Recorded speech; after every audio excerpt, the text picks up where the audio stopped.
Each February, Black History Month tells of the struggles of millions of American citizens over the most devastating obstacles, slavery, prejudice, poverty, and looks at their contributions to the nation's cultural and political life. So how can we teach our kids to be culturally aware and sensitive in an ever-diverse world?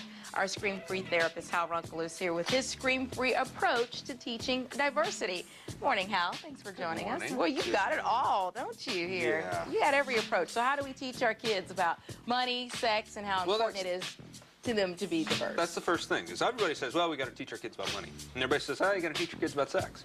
But we need to make teaching about diversity as absolutely vital as teaching about those other two. Just from a practical standpoint, that they live in a world that is increasingly becoming more mixed and diverse. So from a practical standpoint, do it, but also from a moral standpoint of teaching our kids about the equality of all humanity. And also teaching them that it's not okay to call, you know, like blacks the N-word or other, you know what I mean? Absolutely. And I think when you start that at a young age, because they hear it, they hear their parents using it and think it's okay. Here's what I think. I think kids are naturally born colorblind. I think so, too. You know, they don't even see it. Where they get it, I believe, ultimately is from their parents, once they begin to do that. So, you know, early on, I love the fact that my kids, my best friend, my son's best friend is African-American, my daughter's best friend is Asian, and I love that, and they don't even think about it. But as they do get older, I think we do need to become a little more intentional about the past, about teaching them that, you know what, this type of friendship that you have couldn't have even been enjoyed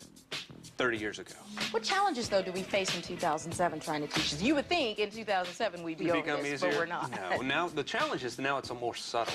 It's not politically correct to become open about it, right? So it's much more subtle. There's little tiny things. And so the best way that I can do it is try and figure out those subtle prejudices that I still carry within me. And that's tough to do. But it's great and to be honest about it and find somebody that you can trust with and say, you know what, I was at a stoplight and I saw a person of this race walking towards me and I automatically went to lock my doors. You know, it's those little tiny things that, you know, we don't like to think about. But if I really do want to make a difference in the world, especially the world that my kids are going to live in, then I'm going to have that type of investigation for myself.